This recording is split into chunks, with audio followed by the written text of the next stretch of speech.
Hello, আসসালামু আলাইকুম। সুপ্রিয় ১৯তম শিক্ষক নিবন্ধন পরীক্ষার্থী ভাই ও বোনেরা, আশা করি আপনারা ভালো আছেন। আজকে আমরা একটা গুরুত্বপূর্ণ বিষয় নিয়ে আলোচনা করব, যেটা হচ্ছে রাষ্ট্রবিজ্ঞান কলেজ পর্যায়ে এবং স্কুল পর্যায়ে কিভাবে উত্তীর্ণ হওয়া যায়।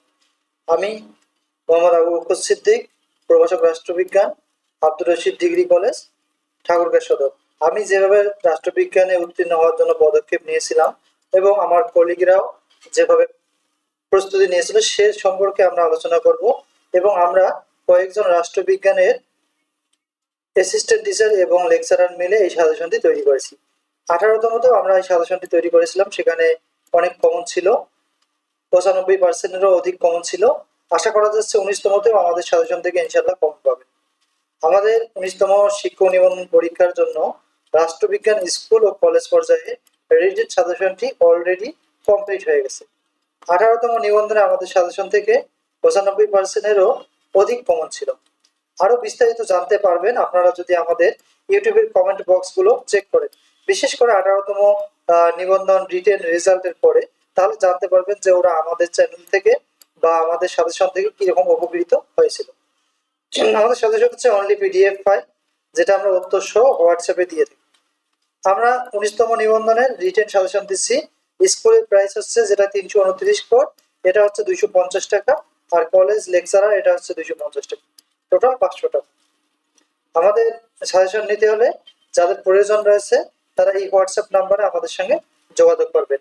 আর সাজেশন নিতে চাইলে এই বিকাশ নাম্বারে অথবা নগদ নাম্বারে আপনারা টাকা পেমেন্ট করতে পারবেন। রাষ্ট্রবিজ্ঞান একটি গুরুত্বপূর্ণ সাবজেক্ট, যদিও অনেকজনে ভাবতেছে যে সাবজেক্টটির মূল্য খুবই কম, কিন্তু বিসিএস বলেন, নিবন্ধন বলেন, সকল জবের ক্ষেত্রে এই সাবজেক্টটি থেকে বেশি চাকরি হচ্ছে এবং বেশি গুরুত্বপূর্ণ এই সাবজেক্ট। আপনারা যদি নিবন্ধনের ক্ষেত্রে লক্ষ্য করেন যে অন্যান্য যেমন অর্থনীতি, সমাজবিজ্ঞান, ভূগোল, ইতিহাস, ইসলামের ইতিহাস, এই সাবজেক্টগুলোর তুলনায় কিন্তু রাষ্ট্রবিজ্ঞানে বেশি পোস্ট ফাঁকা থাকতেছে এবং বেশি প্রার্থীর চাকরি হয়ে যাচ্ছে। তবে এই সাবজেক্টে স্কুল ও কলেজ পর্যায়ে উত্তীর্ণ হওয়ার জন্য কিছু গুরুত্বপূর্ণ পদক্ষেপ অবলম্বন করতে হবে।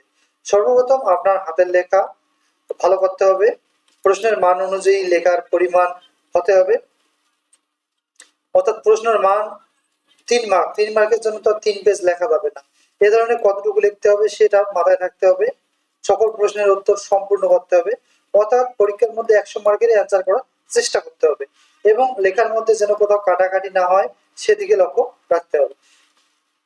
যারা আমাদের কাছ থেকে সাজেশন নেবে, আমরা তাদের হোয়াটসঅ্যাপে একটা বিশেষ সুবিধা দিয়ে থাকি, সেটা হচ্ছে হোয়াটসঅ্যাপের মাধ্যমে আমরা তাদের খাতাগুলো চেক দিয়ে থাকি। তারা খাতায় একটি প্রশ্নের উত্তর লিখে আমাদের হোয়াটসঅ্যাপে পিডিএফ পিক গুলো পাঠিয়ে দেয়, আমরা জানিয়ে দেই যে আরো কোথাও লেখা পরিবর্তন করতে হবে কিনা, লেখার ধরন আরো চেঞ্জ করতে হবে কিনা, আরো কতটুকু এক্সট্রা লিখতে হবে কিনা, এবং লেখা ভালো করতে হবে না কিনা, এ ধরনের গুরুত্বপূর্ণ দিক নির্দেশনা আমরা হোয়াটসঅ্যাপের মাধ্যমে দিয়ে থাকি, যেহেতু এই সাবজেক্টটি লেখার উপর বেশি নির্ভর করে পাশের ক্ষেত্রে।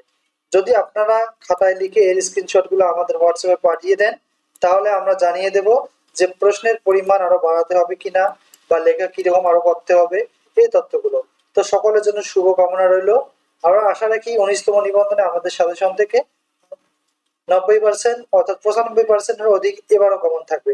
তাই সাজেশন নিতে হলে আমাদের এই হোয়াটসঅ্যাপ নাম্বারে আপনারা যোগাযোগ করবেন, এবং সামনে নিবন্ধন সম্পর্কে আমরা আরো গুরুত্বপূর্ণ তথ্য এই চ্যানেলে শেয়ার করে থাকবো।